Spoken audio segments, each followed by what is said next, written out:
Welcome back, dear Dinka learners.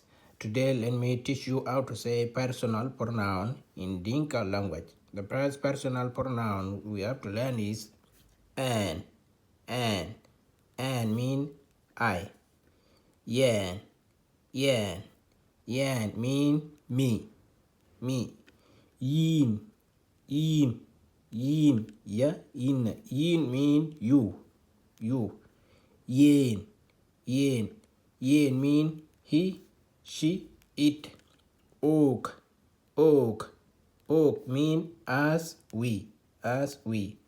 Wake. Wake. Wake mean you, plural. Cake. Cake. Cake mean they or them.